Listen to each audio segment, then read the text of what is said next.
soy soy experto en ventilación. Pero la primera enfermedad que se ventila en adultos es la ELA, ¿no? En niños es otra enfermedad que se llama distrofia muscular Duchenne, que como en solo veo adultos, pues no veo eso. Pero alguna vez he visto otros pacientes con otras enfermedades que causan al final debilidad muscular, ¿no? Y son las enfermedades que causan debilidad muscular las que requieren mi trabajo, ¿no? Asistencia para respirar. Si me ayudan con la siguiente, por favor. Hay un poco otro remoto. Ay, pero a mí no me funcionó mucho. Pero... Bueno, sí lo ves. Alcohol. Entonces, la ELA es una enfermedad que tiene una base para el tratamiento. No solamente ya se lo han explicado hace un rato, pero bueno, vamos a repetir un poco. Lo importante es mejorar esto, la calidad de vida de las personas, ¿no? Porque tener una enfermedad como esta pues causa debilidad. Y debilidad puede ser en las piernas, puede ser en la garganta, pero también puede ser debilidad en los músculos para respirar, ¿no? Y hay que enfrentar cada uno de los aspectos que la enfermedad va cambiando en la medida que avanza, ¿no? Entonces, yo siempre les digo que lo más importante es la rehabilitación respiratoria física, ¿no? Que tiene esos varios componentes. Amparo va a hablar acerca de la rehabilitación respiratoria, porque es como cuando uno quiere entrenar para ser futbolista, ¿no? O jugar voleibol. Si uno no ejercita, pues no tiene fuerza, no tiene potencia, no tiene resistencia. Entonces, esta enfermedad, como causa de debilidad, hay que recuperar o evitar que se pierda muy rápido la función del músculo. Entonces, la rehabilitación es importante para eso. Porque a mí, como neumólogo que hago ventilación, les digo yo, me interesa que se rehabiliten, porque yo quiero que tengan músculos fuertes para moverse, para toser, para hablar, para pasar la comida y para respirar. Nuestro cuerpo es una maquinita, ¿no? Y si todo está funcionando bien, pues voy a respirar bien, ¿ok? Lo otro importante es la nutrición. Ya les habló ahorita bastante al respecto. Yo siempre les digo que un músculo flaquito es un músculo débil, un músculo gordito es un músculo fuerte, ¿no? Si usted baja de peso muy rápido y la enfermedad le causa debilidad, su músculo, que era más o menos fuerte, se adelgaza, se vuelve más débil, ¿no? Entonces es más fácil que tenga las complicaciones de la enfermedad en cuanto a la debilidad muscular. Lo otro importante es la salud mental, ¿no? Es triste tener la enfermedad y es duro para el paciente y su familia enfrentar los cambios que la enfermedad produce cada día, ¿no? Porque es un esfuerzo diario, intenso, y sin embargo cada día uno pierde algo más, ¿no? Un día ya no puedo caminar hasta la esquina, otro día ya no puedo agarrar la cuchara, otro día ya no me puedo sentar solo en la cama, cosas así, ¿no? Entonces esas cosas, uno puede decir yo soy fuerte y estoy bien todos los días, pero en realidad por dentro nos sentimos tristes por esto. Y también la familia, cuando los cuidan, uno se sacrifica, gasta dinero, invierte su tiempo y cada día se va perdiendo alguna cosa más. Y eso también es importante, cuidar la salud mental, porque finalmente si no tengo una buena salud mental, que lo van a explicar solamente también, pues uno toma buenas decisiones, ¿no? Entonces retrasa la decisión, ¿no? Entonces digo, mejor ya no me pongo, no sé, la sonda, ya no me pongo el aparato, no me hago la rehabilitación, mejor tomo remedios naturales y con esto me voy a curar. Pero en realidad es importante entender la enfermedad y aprender a enfrentarlo. ¿Por qué? Porque al final van a caer conmigo.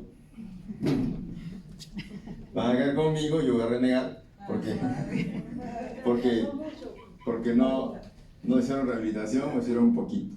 Se desnutrieron, bajaron de peso y además están deprimidos y la ansiedad y la depresión no les permite enfrentar una terapia que es un poco más compleja, porque hacer ejercicios finalmente de respiración, de movilización, pues pueden ser cansados, ¿no?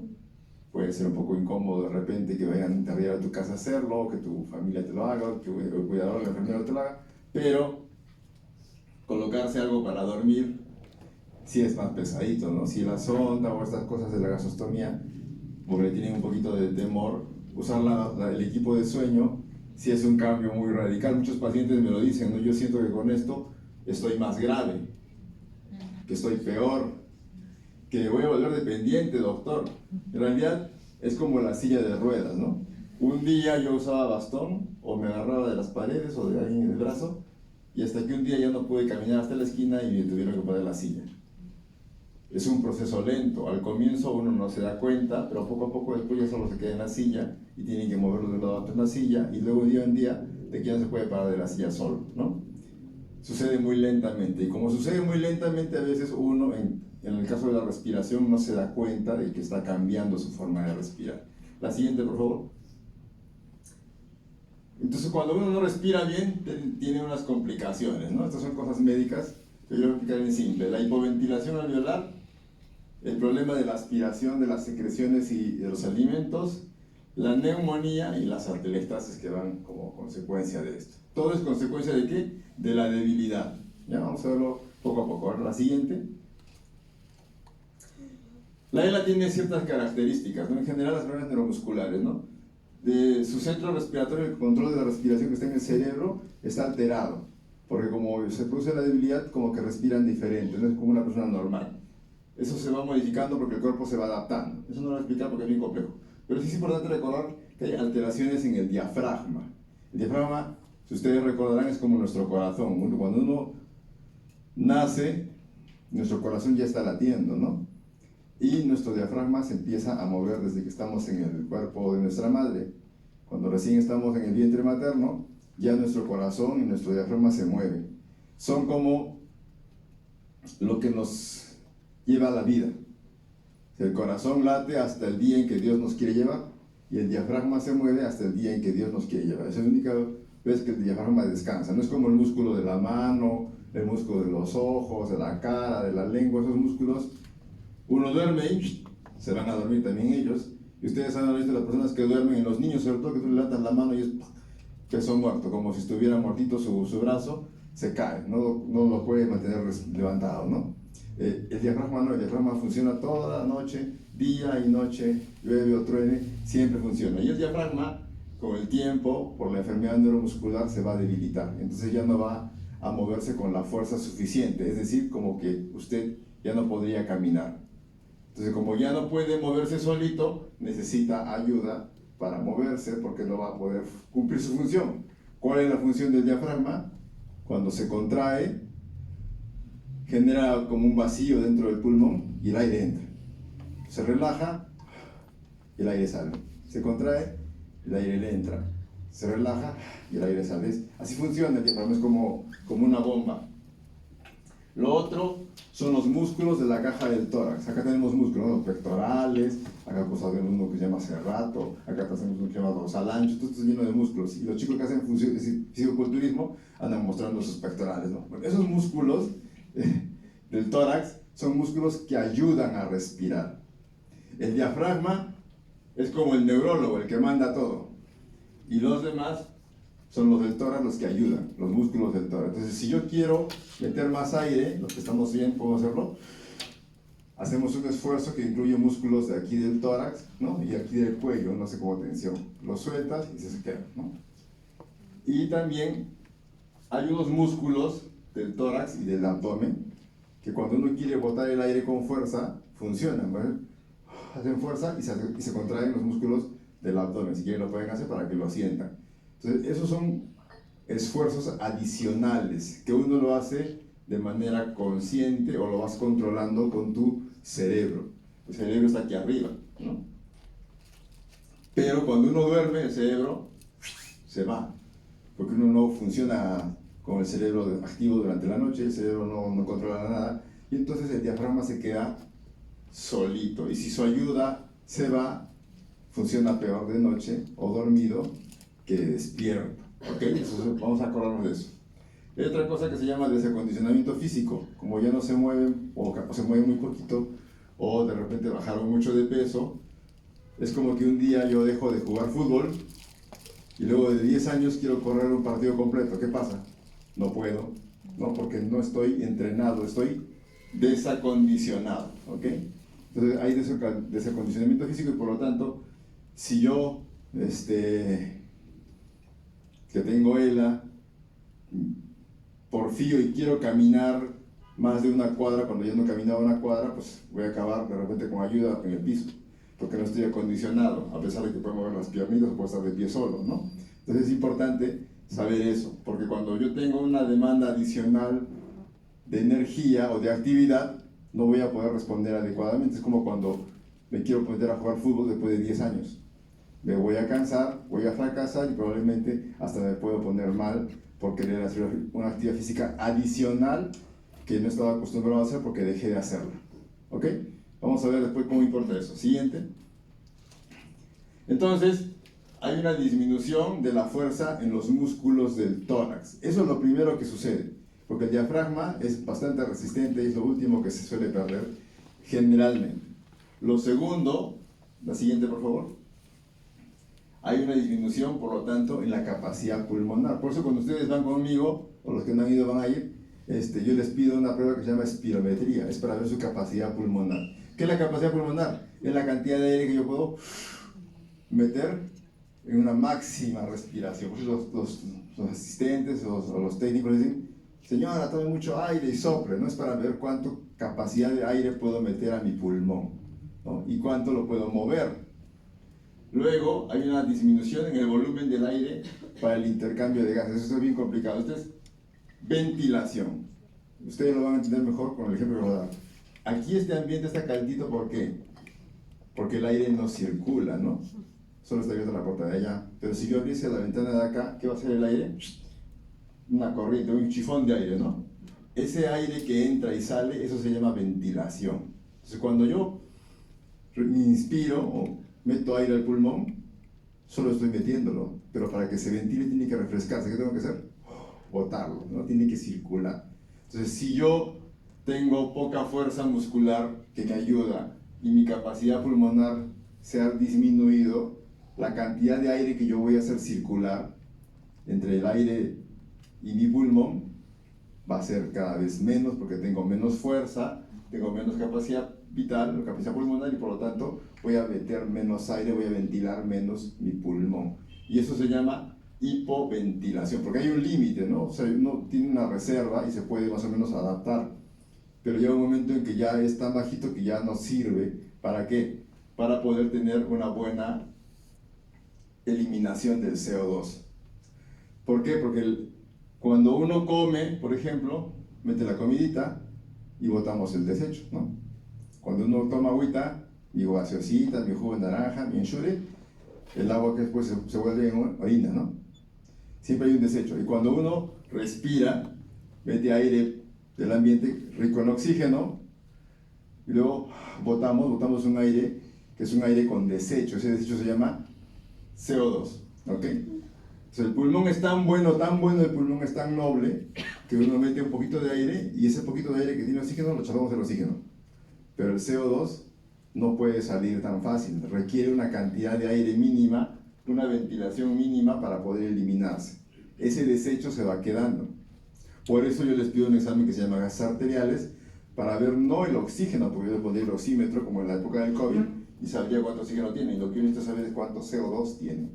Porque el CO2 es el desecho que nuestro cuerpo debería botar de lo que respiramos, ¿ok? Entonces si yo tengo debilidad y tengo capacidad pulmonar bajita y no ventilo bien mi pulmón, no voy a botar el CO2. ¿Y dónde se va a quedar el CO2? ¿Dónde se queda? En la sangre. En la sangre, porque el pulmón no, es como una coladera, si quieren entender, ¿no? Por ahí pasa el oxígeno y el CO2. Entonces, el CO2 se queda en sangre y ¿qué hace? Una cosa que se llama toxicidad por CO2. Entonces, mi CO2 normal en sangre pues es 35, 40, pero si yo me pongo malito, sube 45, 50, 55 y a veces hasta más. Y cuando sube más, eso va a intoxicar mi cerebro, mi cuerpo. Es como cuando uno tiene constipación, se pone horrible, ¿sí o no? El cuerpo les duele, se sienten como enfermos, o cuando tienen por ejemplo, retención urinaria, enfermedad renal, que hacen, los dializan, ¿no? Para sacar las toxinas. Bueno, entonces aquí hay que sacar esa toxina. Y lo último que sucede es la pérdida de la oxigenación. O sea, tiene que estar ya prácticamente sin aire el pulmón para que el oxígeno se baje. Por eso no hay que preocuparse en cuanto satura el paciente, porque el paciente puede estar ahogándose porque ya no respira y saturando el 95%. Y sin embargo, ya está muy mal, porque su CO2 puede estar en 80, en 100. Por ahí usé una paciente que tenía 120 de CO2 en urgencias, claro. hipersaturado a 92 y le ponían oxígeno. Entonces, es importante saber eso. Algunos pacientes me dicen, o familiares, doctor, pues su oxígeno en el dedo está bien, ¿por qué le vas a poner la maquinita? No es para poder meterle oxígeno, ¿es para qué? Para mejorar la ventilación, la cantidad de aire que entra y sale, para que botemos este desecho que se llama CO2. ¿Ok? La siguiente. La siguiente, por favor. Entonces, hay debilidad en los músculos para inspirar, es decir, no podemos meter aire más de lo que quisiéramos, ¿no? Pues con están aquí los pacientes pueden intentar hacerlo, no pueden hacer esto en forma eficaz, como antes. Y también tienen problemas para hacer esto. ¿Y por qué es importante aprender a hacer esto? ¿Por qué? Porque si yo necesito toser, yo hago esto, ¿no? Si yo quiero escupir, hago esto. Si yo quiero expectorar una flema que está acá en la garganta, ¿qué hago? Hago esto. Los músculos de la expiración ayudan a botar secreciones, ¿no? O sea, a toser, en otras palabras. Luego están los músculos de la orofaringe, que son los que tienen que ver con el pasar la comida, con manejar la secreción en la boca, y luego hay un problema de control de la ventilación, como su sensor se va cambiando. Cuando uno normalmente respiramos porque el CO2 sube en una persona sana, ¿no? Entonces el CO2 sube, el cerebro dice, uy, CO2, no puede haber toxinas, y respiras más rápido. Pero en las personas que tienen la ELA, como esto va subiendo poco a poco, el cerebro dice, bueno, hoy día ha subido a 44, no importa. Al día siguiente, 45. Hoy día ha subido a 45, pero estamos bien, no importa. Y al día siguiente estamos en 50, y así poco a poco, y el cerebro no se da cuenta, entonces ya no ventila normalmente, entonces ya no reacciona al CO2. Su centro respiratorio se altera porque se adapta, como nos adaptamos a estar en la silla, como nos adaptamos a dormir sentados, como nos adaptamos a comer papilla. El cuerpo se adapta, el cerebro se adapta y entonces su centro respiratorio ya no responde al CO2. ¿Responde a qué? Al oxígeno. Y eso es importante saberlo. ¿Por qué? Porque cuando el cerebro de una persona que tiene CO2 alto en la sangre se vuelve respondedor al oxígeno, el oxígeno es como una llave o como un interruptor. Entonces, si yo estoy acostumbrado a respirar CO2 en mi sangre 50, respiro no porque tengo CO2 50, sino porque mi oxígeno a veces baja un poquito. Entonces el cerebro manda la orden de que sigamos respirando. Entonces mi cuerpo, cuando tengo ELA, respiro porque tengo fluctuaciones en el oxígeno, sube y baja. Entonces ahí es que respiro. No es como la persona sana que sube el CO2 y respiro, sube el CO2 y respiro. Eso es un cambio en el control de la respiración. Es un poco difícil de entender a veces. Pero es importante, ¿por qué? Porque si yo me pongo oxígeno y estoy al 100%, mi cerebro ¿qué va a pensar? Ah, hay oxígeno. Entonces, ¿para qué hago esfuerzo? Yo no hago esfuerzo y su fuerza para respirar, su impulso para respirar disminuye. Por lo tanto, el paciente se puede poner peor. Por eso les dicen a los pacientes cuando van a emergencia, díganle al médico que no le ponga oxígeno porque el oxígeno les puede hacer daño. Es por eso. Porque su control de la respiración ya no es normal como una persona sana. ¿Ok? Una persona sana, si respondemos al CO2, en las personas con enfermedad responden al oxígeno. Entonces, si yo le pongo más oxígeno, no va a respirar mejor. Su respiración va a empezar a, entre comillas, disminuir más. Entonces, vamos a hacer ¿qué cosa? A empeorar el problema de la ventilación. ¿Ok? Vamos a la siguiente. La siguiente, por favor.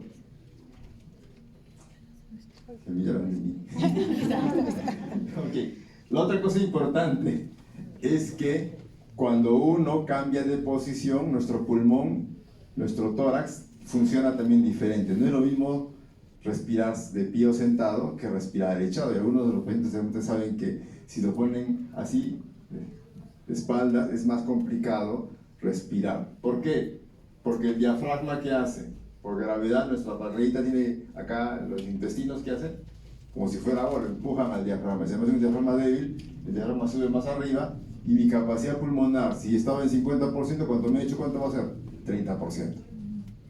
Entonces voy a tener menos capacidad pulmonar echado, voy a tener menos capacidad para ventilar echado. Y por eso a los pacientes se les baja el oxígeno, se les sube el CO2 cuando están echados.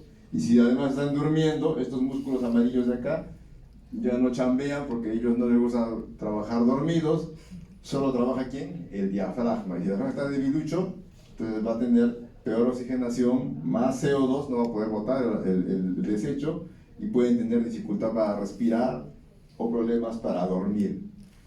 Por eso los pacientes empiezan a tener como insomnio, se les quita el sueño, o ya no quieren dormir echados, se ponen 2 o 3 almohaditas, o se despiertan mucho de noche, porque el cerebro se da cuenta de que, aparte de que el cerebro está alto, se da cuenta que el oxígeno baja. Y como les dije, el cerebro responde ¿a qué ahora? Al oxígeno, ya no al CO2.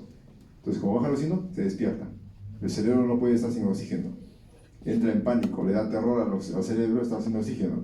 Su chamba es mantenerlos vivos.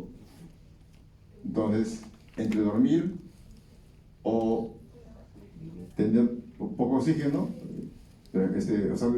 oxigenar mejor, perdón, dormir o oxigenar bien, el cerebro elige oxigenar mejor. Sacrifica el sueño. Entonces duermes menos, duermes mal, te despiertas a cada rato y tienes mala calidad de sueño. Y hay pacientes que simplemente no quieren dormir, tienen miedo de dormir, en las noches están como ansiosos, más preocupados. ¿Por qué? Porque el sueño ya no es una ayuda para ellos, porque empeora su respiración cuando duermen. Y hasta aquí no hemos hablado de que baje el oxígeno, ¿no? Vamos a ver la siguiente.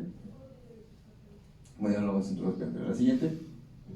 Entonces, las manifestaciones de la debilidad en la enfermedad neuromuscular, o la ELA, pueden ser tempranas y tardías, ¿no? Las tempranas aparecen durante el sueño. Ya hemos explicado por qué, ¿no? Entonces, ¿qué tienen los pacientes? Algunos roncan, otros tienen apnea. ¿Qué es apnea? Pausa en la respiración. Idealmente a todos les deberíamos pedir su estudio de sueño, pero yo sé que es caro, es difícil, no se puede conseguir, y entre una u otra cosa, pues ya no le hacemos. Tienen una cosa que se llama hipoventilación e hipoxemia del sueño, es decir, en la noche su CO2 sube más y su oxígeno baja, pero el paciente no se da cuenta porque está durmiendo. ¿Quién se da cuenta? Su cerebro. Entonces, ¿qué va a pasar? Va a haber fragmentación del sueño, es decir, se despiertan a cada media hora, cada 2 horas, tienen una cosa que se llama privación del sueño. Como no duermen, están en el día con somnolencia, cabeceando por ahí, de mal humor, irritables, porque duermen mal. A ver, uno de nosotros no duerme una noche, 2 noches seguidas, pero que hasta le duele el cuerpo, ¿sí o no? Pues mira, ellos están así, porque duermen poquito. Pueden tener insomnio, mala calidad de sueño. Entonces, generalmente todo comienza de noche, no comienza en el día. En el día ya es tarde, ahí aparece ya la fatiga, la dificultad para respirar cuando hacen alguna actividad física, por ejemplo ir al baño, por ejemplo comer, por ejemplo cambiarse de ropa, los cansa, se quedan cansados, fatigados, incluso tienen falta de aire. Esto aumenta progresivamente. Al comienzo primero es cuando camina, luego cuando va al baño, luego cuando come, etc. Tienen el problema para comer, para movilizarse, tienen una cosa que se llama taquipnia, respiran más rápido. Si uno se pone a mirar cómo respira un paciente con ELA, respiran como haciendo fuercita y rapidito, un poco más rápido que una persona normal. Eso ya es una manifestación de debilidad y es una manifestación un poco tardía. Tienen una cosa que se llama disociación tóraco-abdominal, es decir, que hacen esto, respiran, la barriga se hunde, botan, se infla la barriga. Hacen esto. En pacientes muy avanzaditos se van a ver que hacen eso. Entonces cuando hace eso quiere decir que tienen ahí mucha debilidad, están usando ya mucha fuerza adicional accesoria. Algunos tienen dolor de cabeza en las mañanas, se despiertan con dolor de cabeza, pasa un rato y se les pasa. ¿Eso es por qué? Porque tienen CO2 muy alto. El CO2 intoxica el cerebro y les duele la cabeza por eso. Y pueden tener ya baja oxigenación en el oxímetro, ¿no? Ya no saturan normal, saturan 88, 80, ya pues eso ya es súper avanzado, ¿no? Entonces lo último que aparece es la caída en la oxigenación en el dedito con el oxímetro, ¿ok? La siguiente, por favor. Entonces, ¿cómo solucionamos eso? Colocándole algo que lo ayude a respirar, porque así como usamos la silla para movernos de un lado a otro, que es una ayuda para poder moverse, ¿no? Para venir aquí, por ejemplo, para ver la información, tiene que usar una ayuda para respirar, ¿no?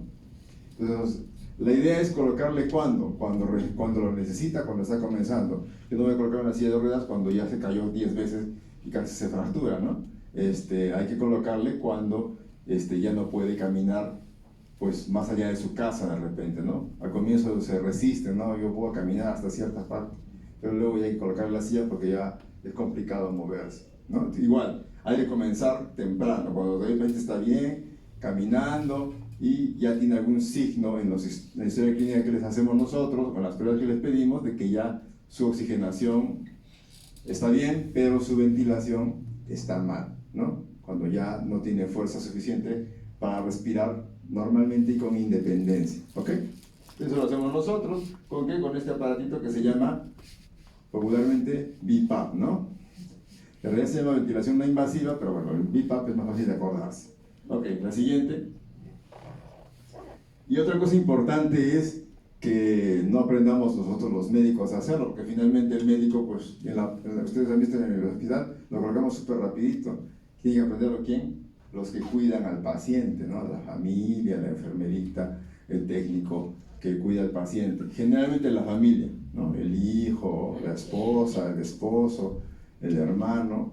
¿Para qué? Para que el paciente tenga menos complicaciones, porque si ya de por sí es un problema tener dolor muscular, porque se te calabran las piernas, porque le salta por las fasciculaciones, que además se le seca la boca, tiene flema acumulada, que además no puedan pasar bien la saliva, o no puedan expectorar o toser, que además no puedan comer lo normal, lo suficiente, que no puedan tomar agua adecuadamente, tengan además problemas para respirar, ¿no? Yo siempre les digo, es horrible pensar que uno va a tener siempre dolor, hambre, sed y ahogarse. Y esta enfermedad, de una u otra manera, les lleva a tener eso en alta probabilidad, ¿no? Entonces la idea siempre es mejorar su calidad de vida para respirar, en este caso, cuando ya la debilidad les ha afectado la respiración. La siguiente. De manera que después, pues duermen así, tranquilitos con la máquina, ¿no? Este pacientito lo colocamos en el hospital, y se quedó dormido. Una cosa importante es darles confianza, porque los pacientes tienen temor, son cosas nuevas, hay que darles confianza, y ser un poco firmes también cuando se inicia esto, porque pues yo tengo mi corazón, y si mi mamá, pues no, ¿cómo le voy a decir que si no quiere, pues me parte el corazón decirle que no, pero hay que ser un poco firme porque al final es por su bien, ¿no? Y los pacientes que se adaptan bien y que tienen buen soporte, lo usan bien por mucho tiempo, por mucho tiempo, y pues están bien cuidados, ¿no? Porque al final es esto lo que los mantiene con una mejor calidad de vida. La siguiente. Entonces, hablamos que otro problema importante era el tema de las secreciones, ¿no? Dijimos que las complicaciones eran la hipoventilación, y luego era la aspiración, ¿no? de las secreciones o la comida. Entonces, normalmente, cuando uno tiene una gotita de agua aquí en la garganta, o sea, entre comillas, se atora la cefasea, ¿qué hacemos? Tosemos, ¿no? Pero una persona con debilidad puede que sienta ahí la flema, la comida, y por mucho que la quiere botar, no puede, ¿no? Entonces, ¿por qué? Porque no tiene fuerza suficiente para toser, para escupir, para expectorar, ¿no? Entonces, ¿qué pasa con eso? Eso se va a meter al pulmón, ¿no? Entonces, mientras menos control tengamos de la garganta para pasar la saliva, para comer, más riesgo de que yo me haga una falsa vía y las secreciones se metan ¿a dónde? Al pulmón. Y si la secreción se mete al pulmón, pues se puede infectar la neumonía, no todos tienen miedo a la neumonía. Y lo otro es que si yo no tengo buena fuerza para botar la secreción que el pulmón produce, el moco se queda adentro y el pulmón ¿qué hace? Se chupa, se desinfla, eso se llama atelectasia. La mayoría de pacientes con ELA, cuando tienen ya enfermedad muy avanzada, tienen estos como atelectasias. ¿Y eso cómo se resuelve? Ayudando a botar el moco. ¿Y cómo se resuelve eso de botar el moco? Haciendo rehabilitación. Entonces la parte importante siempre es evitar que esto suceda con rehabilitación al comienzo. Rehabilitación respiratoria. ¿Para qué? Para que aprendan a toser, para que aprendan a expectorar, para que aprendan a escupir, para que si tienen algo en la boca pues, aprendan a pasarlo con la terapia orofacial, ¿no? Eso no requiere medicina, eso es rehabilitación. Muchos pacientes se quejan de que tengo flema pegada aquí toda la vida, todo el día, y eso es porque en realidad no tienen la habilidad suficiente para manejar esas secreciones, porque no hacen la rehabilitación suficiente. O de repente ya está muy avanzada la enfermedad también, pues es bien difícil de eliminar, porque finalmente es una manifestación de ¿qué? De la debilidad muscular en la garganta. Algunos creen que, doctor, estoy mal de los bronquios, pónganme una medicina para secarme la flema, una inyección para que se me corte la flema, este suerito que se ponen para diluir, el Fluimucil, para que me ayude a botar la flema. En realidad, esos son calmantes y le pueden ayudar un momento, pero no le van a quitar o cortar como quisiéramos todos, ¿no? Eso no hay. Lo que mejora básicamente es la rehabilitación, hay que hacerle para poder mejorar, porque al final yo no quiero que lleguen conmigo con neumonía, ¿no? O en la emergencia con neumonía. Entonces, como hay pobre esfuerzo para la tos, se pueden aspirar y se pueden hacer esos tapones del moco en el pulmón que van a provocar, si se aspira, la neumonía, y si tiene tapones, la atelectasis, es decir, el pulmón se desinfla, ¿ok? La siguiente, entonces el pulmón se daña y al final, si además de tener debilidad para respirar, tenemos un pulmón dañado, eso es como pedirle a un chico que corra un fútbol después de 10 años, ¿no? Está desacondicionado, su capacidad torácica que de repente está disminuida y su diafragma que está debilitado, ¿qué va a pasar? No va a poder responder a la demanda que le va a dar adicionalmente la neumonía, ¿no? Porque si yo tengo mi pulmón, digamos, en capacidad pulmonar de 50%, si me da neumonía, voy a bajar esa capacidad de 50% a menos, ¿no? Entonces voy a tener que respirar más. Y además, como estoy infectado, voy a tener que respirar más para poder vencer a la infección. ¿Y eso qué va a provocar? Que como estoy desacondicionado a que fracase, ¿no? Entonces eso pasa con los pacientes, tienen fracaso, eso se llama insuficiencia respiratoria, falla respiratoria, que va a llevarlos ¿a dónde? A la emergencia, ¿no? La siguiente. Entonces esta es una terapia que se llama asistente de tos. Algunos pacientes que están muy mal, muy avanzados, ya no pueden manejarlo ya solamente con ejercicio, les ponen la asistencia de tos. También se usa mucho en las agudizaciones, en las emergencias, ¿no? Que les dio una bronquitis, una neumonía, les ponen para ayudar a botar las flemas. La siguiente. Entonces, si uno tiene una neumonía o una atelectasia masiva, ¿no? ¿Qué va a suceder? Que las cosas van a empeorar. Que si yo tenía fuerza muscular disminuida en el tórax, va a estar peor, ¿no? Que si yo tenía mala tos, va a estar peor.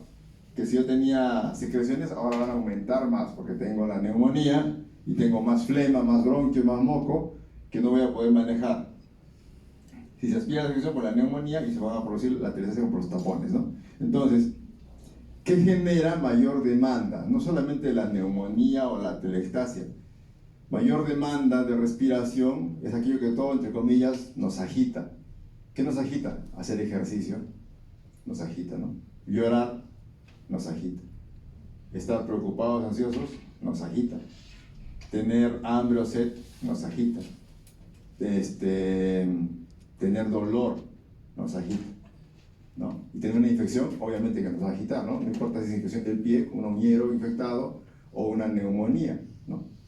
Entonces, yo siempre les digo, lo último que va a pasar es la neumonía. Antes van a tener ansiedad, antes van a tener dolor, antes van a tener una infección urinaria, por decir algo, ¿no? Una diarreíta de repente.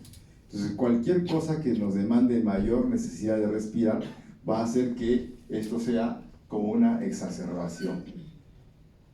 ¿Qué hay que vigilar? 3 cosas: la infección de la garganta, de la nariz, de la barriguita, de la orina, de la piel, porque a veces como están echaditos mucho tiempo, hacen como lesiones en la piel, y eso se puede infectar, y eso también aumenta su necesidad de respirar. Eso es importante vigilar. 2, que tengan dolor, que estén en una sola posición, ya no se pueden mover, no hay quien los ayude, se hace una contractura, un calambre, y les duele y tienen que respirar más por el dolor.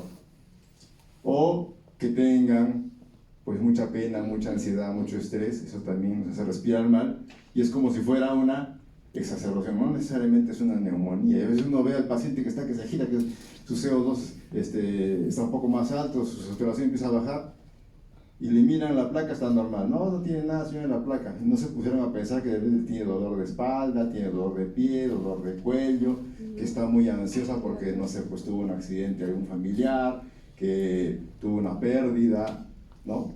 O que tiene una infección en otra parte. Yo recuerdo en el caso de una paciente que yo veía años, que estaba en una casa hogar y que empezó de pronto a desaturar y la fueron a ver, todos no sabían qué tenía, y un día la enfermera dijo, pues su orina está llena con turbidez, le hicieron un examen de orina y era que tenía una infección urinaria. Y el tratamiento en 3 días se le fue la agitación.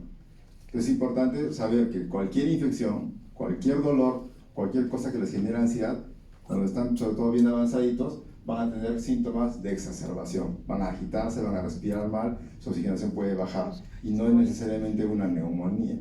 Es importante, por eso siempre les digo que les conozca un médico que sepa cómo son, para que sepan qué está fallando, no necesariamente es una cosa del pulmón. La siguiente. ¿Y todo esto por qué? ¿Por qué respiran mal cuando pasan cosas tan simples como una infección de garganta, una infección urinaria?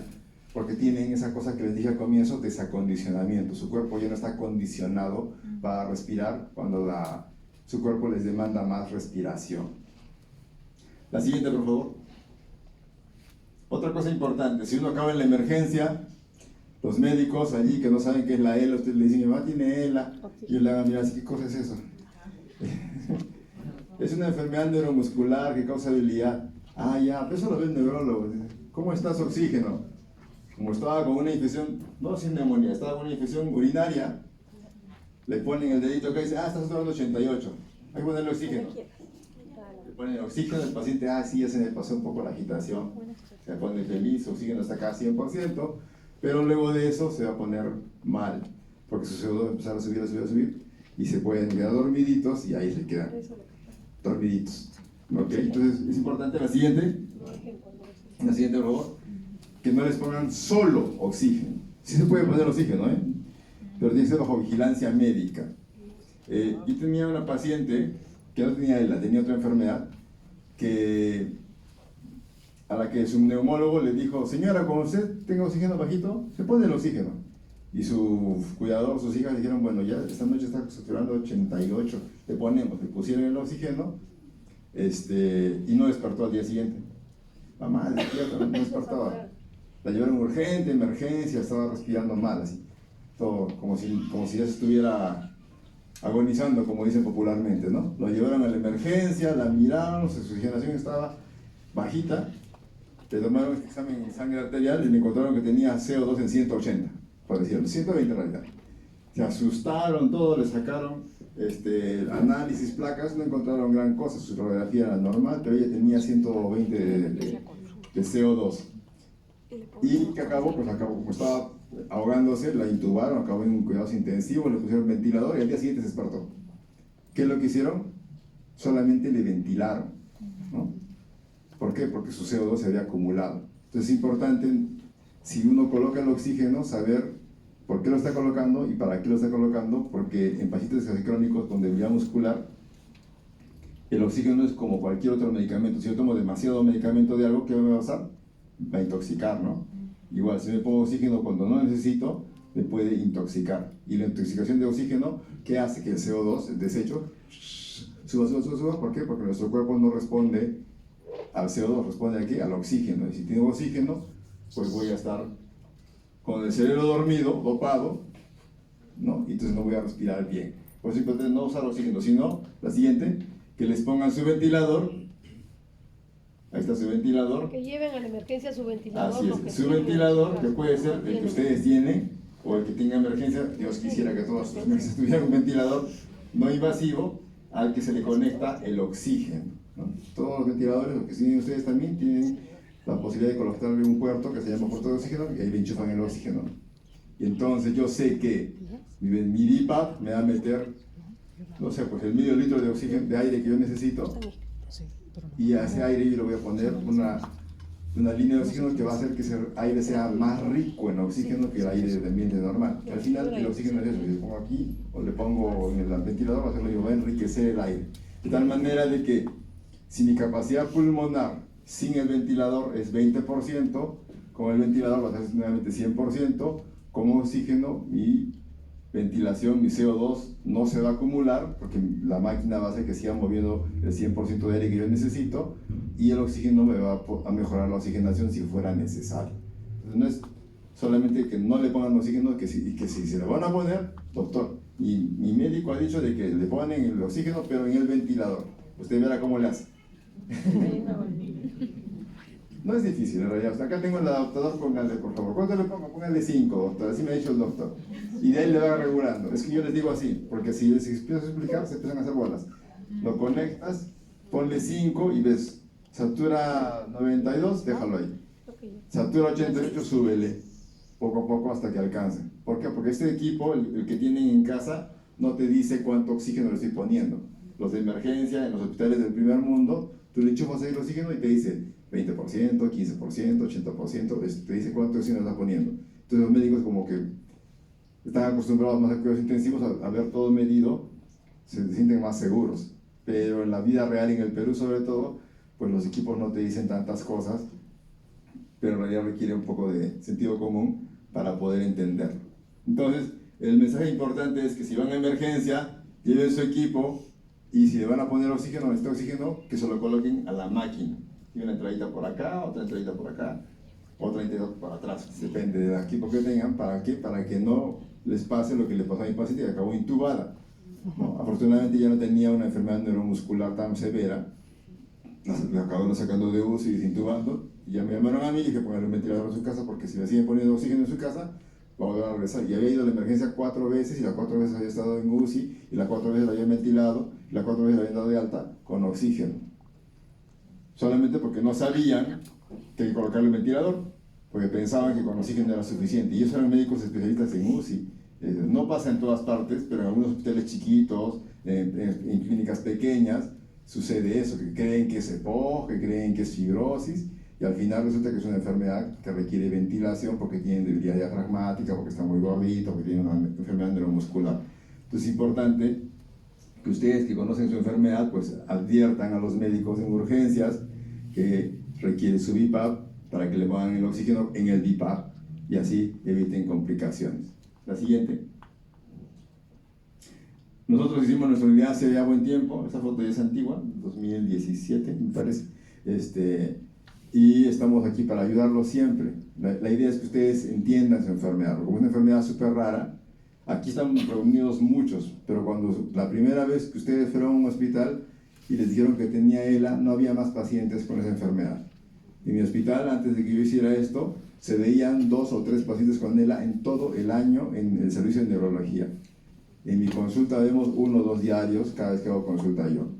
Entonces no es que sean poquitos, simplemente que están muy separaditos, y aparecen poquitos por año. Pero cuando se juntan todos, son un grupo bien grande que deben estar unidos para hacer fuerza para que los médicos que no conocen la enfermedad se eduquen, porque al final quien les va a enseñar son ustedes. Cuando alguno se ha ido a emergencia o al hospital para colocar gastrostomía y ya tiene BiPAP, ¿quién le coloca el BiPAP? ¿La enfermera? No, ustedes. La misma familiar, el mismo cuidador le coloca. Señorita, ¿cómo se pone esto? Le dice la enfermera. Ah, se pone así. ¿Dónde le conecto el oxígeno, señora? Conéctale aquí. Ellas no saben, ¿no? Y se van adaptando, entonces, porque no ven tantos pacientes así. Entonces es importante que ustedes conozcan bien su enfermedad. Quizás no sepan todo el detalle fino de por qué se produce, que la romulita, que no sé qué, que yo hago en el hospital, pero sí es importante que sepan la parte gruesa, ¿no? Qué es la enfermedad, por qué se produce, cómo se complica, cómo se trata, porque al final ese conocimiento que puede ser pequeño para ustedes es bien grande para que los médicos entiendan qué hacer y qué no hacer, ¿ok? No sé si tengan preguntas. La siguiente, gracias. ¿Sí? Muchas gracias, ha sido primero muchísimas gracias, ha sido bastante aclaratoria en mi caso y sobre muchos. Una consulta.